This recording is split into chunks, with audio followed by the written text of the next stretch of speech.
জয়দাদা, তোমার সঙ্গে আমার কিছু বিশেষ কথা আছে। বলুন মহারাজ। আমাদের অনুপস্থিতিতে প্রাসাদে এত কিছু ঘটে গেছে, আর তুমি আমাদেরকে কিছুই জানাওনি। খনার বিবাহের প্রস্তাব রাজসভায় সকলের সামনে দেওয়া হলো। তুমি এই সংবাদটা আমার কাছে গোপন করে গেলে জয়দ্রথ। মা, বাবা, জয়ন যা করেছে তা কিন্তু সঠিক সিদ্ধান্ত। তোমরা ফিরে এসে হঠাৎ করে খবর শুনলে। কিন্তু এখন কি হবে খনা? এখন যাই হোক না কেন মা, আমাদের এখন খুব সাবধানে পদক্ষেপ নেওয়া উচিত। মহারাজ, বর্তমানে সিংহলের রাজনৈতিক পরিস্থিতি যেদিকে ক্রমবর্ধমান, তাতে হঠকারী কোনো সিদ্ধান্ত নেওয়া উচিত হবে না। আর তাছাড়া আমার মনে হয়েছিল যে আপনাকে কিছুটা বিশ্রাম দেওয়া প্রয়োজন, তাই। বিশ্রাম? কিসের বিশ্রাম? এই পরিস্থিতিতে আমি বিশ্রাম নেই কি করে? তাছাড়া মহানামার এই দ্বিতীয় বিবাহের প্রস্তাবটা কেন না হলো সেটাই তো একটা রহস্য। রহস্য নয় বাবা, এটা একটা অত্যন্ত সুচারু রাজনৈতিক চক্রান্ত। ভাই কাকাকে এই নির্বাসন কক্ষ থেকে মুক্তি দেবার একটা পথ। আমি এত কিছু জানি না। আমি শুধু এটুকু জানি, খনার বিবাহ প্রস্তাব যেভাবেই হোক রদ করতে হবে। মহারাজ, আপনি সে ব্যবস্থা করুন। সে ব্যবস্থা খুব সহজ হবে না ঐশিকা। আমি সিংহলের রাজা, নির্দিষ্ট পদ্ধতি ছাড়া কোনো প্রস্তাব আমি রদ করতে পারি না। আর যদি সেটা করি তাহলে সেটা পক্ষপাত দুষ্ট হয়ে যায়। আমি এত কিছু রাজনৈতিক জটিলতা জানি না মহারাজ। শুধু এটুকু জানি, খনার বিবাহ মানে আমাদের সমস্ত স্বপ্ন ভেঙে চুরমার হয়ে যাওয়া। আর আমি তা কিছুতেই হতে দেব না। কখনো না, কখনো না।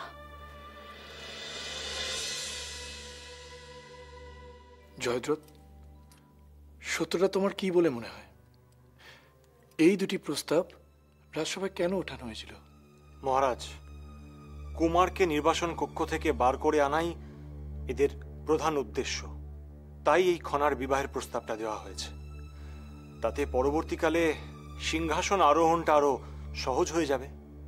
আর তাছাড়া খনাকে সিংহল থেকে সরাতে পারলে এদের আর কোনো সমস্যাই থাকবে না। তাহলে এখন আমার মনে হয় এই বিবাহ এক্ষুনি রদ করতে গেলে আমাদের মন্ত্রিমণ্ডলীর সমর্থন প্রয়োজন। ঠিক আছে, কালই আমি রাজপুরোহিত মহাশয় আর সভাপতি মহাশয়ের সঙ্গে এই বিষয় নিয়ে আমি কথা বলবো। তারপরে না হয় একটা কিছু। প্রণাম মহারাজ। কি সংবাদ? আপনাকে যে গুপ্তঘাতক আক্রমণ করেছিল, সেনাপতি মশাই তাকে বন্দী করে রেখেছেন। উনি এই সংবাদটা আপনার কাছে পাঠালেন। প্রণাম।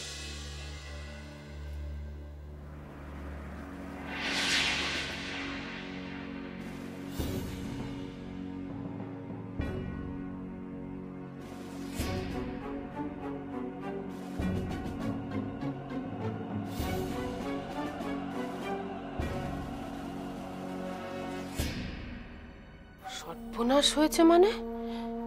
আবার কি কাণ্ড করেছেন? আমি কিছু করিনি। তাহলে? আসলে যাকে সেনাদের দলে মিশিয়ে দিয়েছিলাম সে। সে কি কি করেছে? সে সে কি হলো বলুন, থেমে যাবেন না বলতে বলতে। সে হঠাৎ ধরা পড়ে গেছে।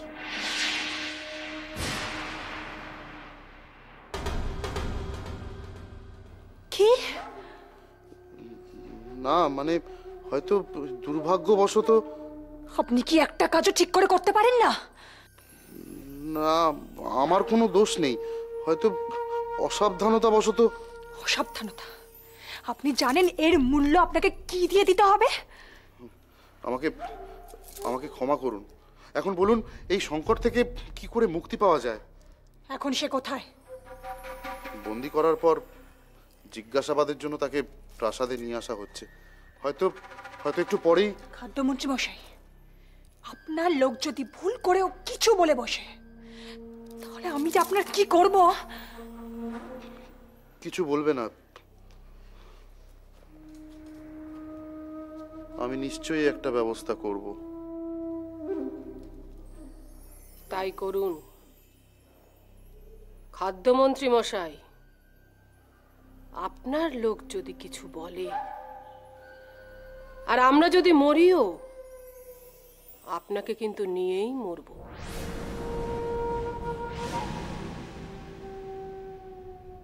বলো, বলো কে তুমি?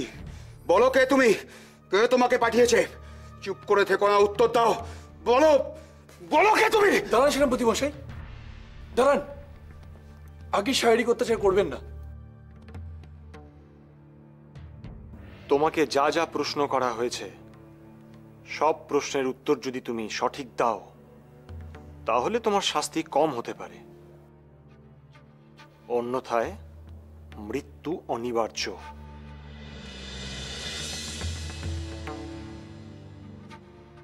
এদের সঙ্গে এভাবে কথা বলার কোনো মানেই হয় না প্রধানমন্ত্রী মশাই।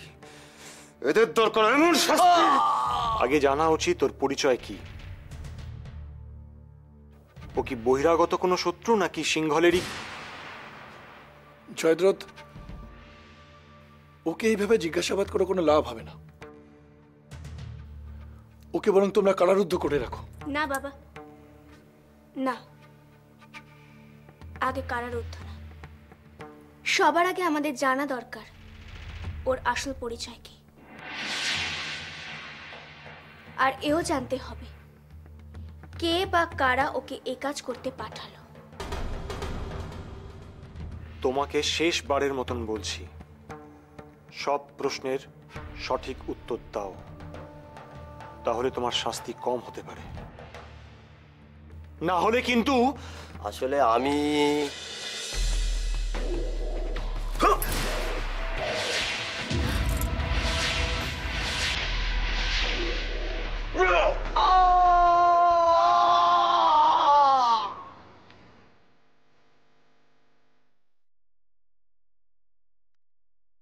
খাদ্যমন্ত্রী মশাই, এ আপনি কি করলেন? মহারাজকে আক্রমণ করা মানে সিংহলের অপমান। যে লোক এরকম গর্হিত অপরাধ করতে পারে তার এরকম মৃত্যুই বাঞ্ছনীয়, এবং এটা দৃষ্টান্ত হয়ে থাকা উচিত।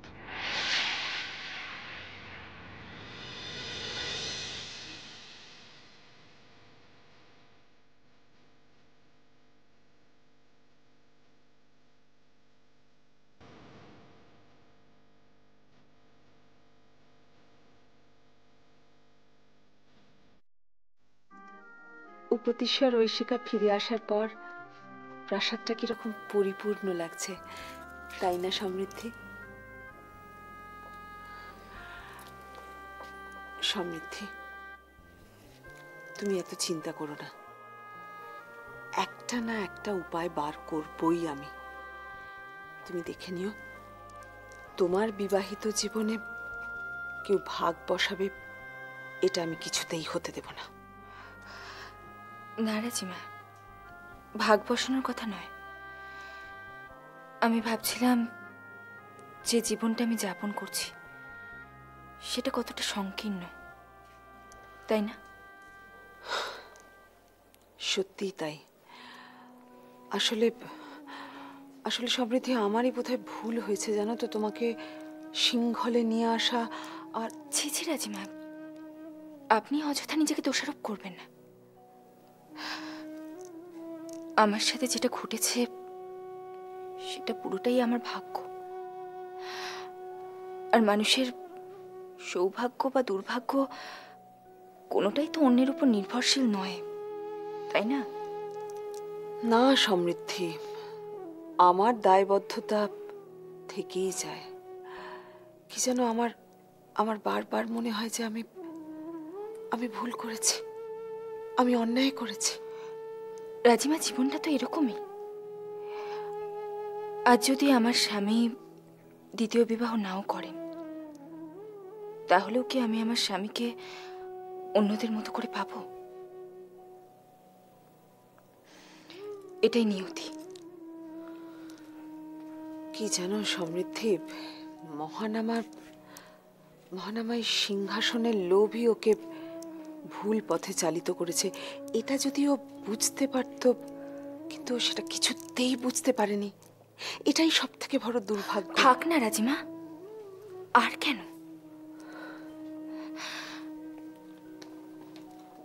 উনি নিজে থেকেই যে পথে এগোবেন বলে স্থির করেছেন, সে পথ থেকে কি আর ওনাকে ফিরিয়ে আনা সম্ভব?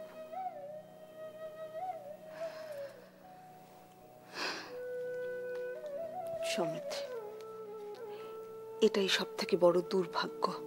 দেখো, এই পুরো বিষয়টা হচ্ছে সিংহলের আভ্যন্তরীণ রাজনৈতিক বিষয়, কিন্তু এতে তুমি এতটা দগ্ধ হলে সেটাই তো আমার।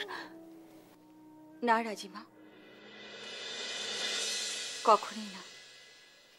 সমৃদ্ধি এই রাজপরিবারের রাজবধূ।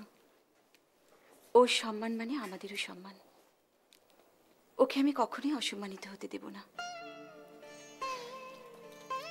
ঐশিকা, তুমি আর উপতিষ্য এই প্রাসাদে ফিরে আসার পর আবার নতুন করে আশার আলো দেখতে পাচ্ছে।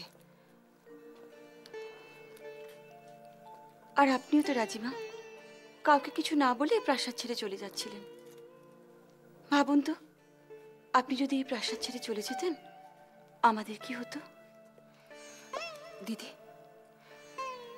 রাজিমাকে যে এই কদিনে কতবার কত রকম ভাবে অসম্মানিত হতে হয়েছে, সেটা যদি আপনি একবার দেখতেন। জানি সমৃদ্ধি, জানি রাজিমা অনেক সময় তার প্রাপ্য সম্মান পান না। এটা ওনার দুর্ভাগ্য নয়, এটা আমাদের দুর্ভাগ্য।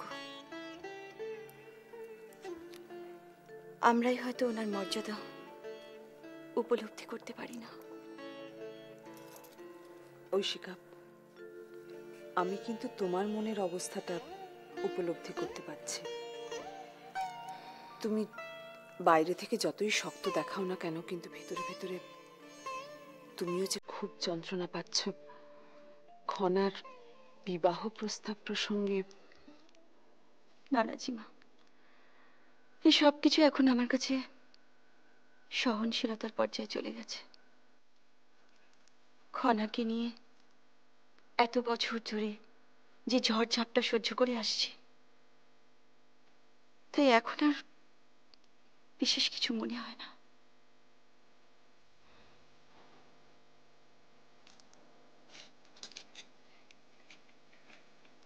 এই মুখটা এভাবে গম্ভীর করে রাখলে মানায় না। রাজিমা, আমি কথা দিচ্ছি, আমি সমৃদ্ধির মুখ থেকে আর খনার মুখ থেকে হাসি কখনোই মুছে দিতে দেব না। গুরুজন হিসেবে আমি ওদের মুখের হাসি ফিরিয়ে আনবো। আমি কথা দিচ্ছি, আমি ফিরিয়ে আনবই।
এত অন্যমনস্ক হয়ে কি ভাবছিলে মহানামা? ভাবছি আপনারা যে পরিকল্পনা নিলেন, এত সবকিছু ভেবে এত পদক্ষেপ নিলেন, যদি কোনো ব্যর্থতা। মহানামা, ব্যর্থতার কথা এখন মুখে আনাও পাপ। ধৈর্য ধরে সঠিক সময়ে সঠিক সিদ্ধান্ত যদি আমরা নিতে পারি, তাহলে কোনো ব্যর্থতার সম্মুখীনই আমাদের হতে হবে না। মহানামা, তুমি একজন রাজপুরুষ, তোমাকে অনেক বেশি দৃঢ় চেতা হতে হবে।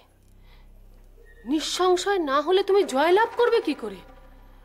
নিঃসংশয়? সেই ছোটবেলা থেকে দাদার কাছে পরাস্ত হতে হতে আমি ক্লান্ত। সর্বক্ষেত্রে তিনি জয় পেয়েছেন,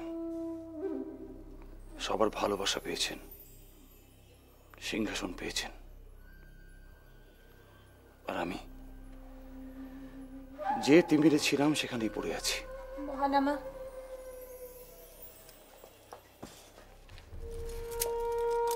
প্রদীপ যখন জ্বলে ওঠে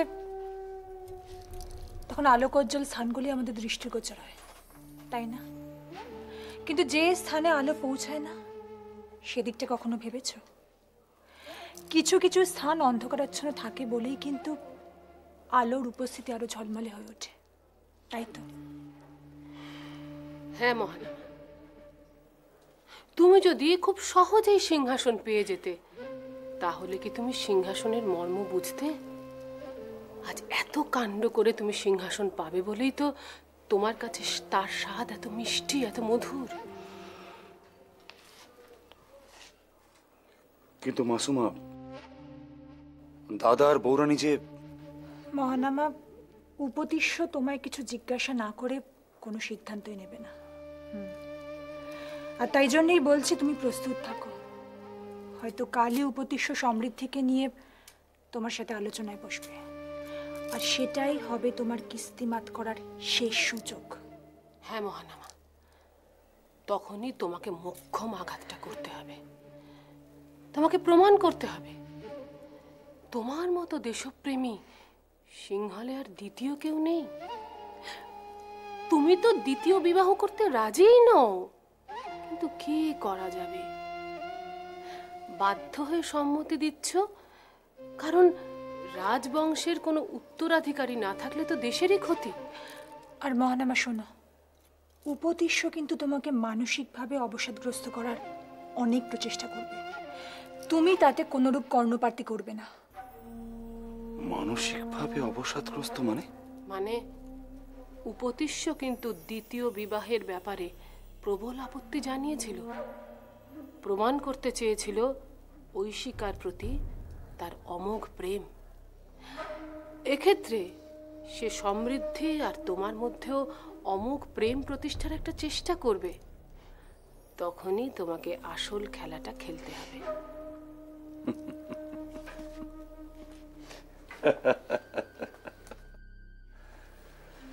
প্রেম,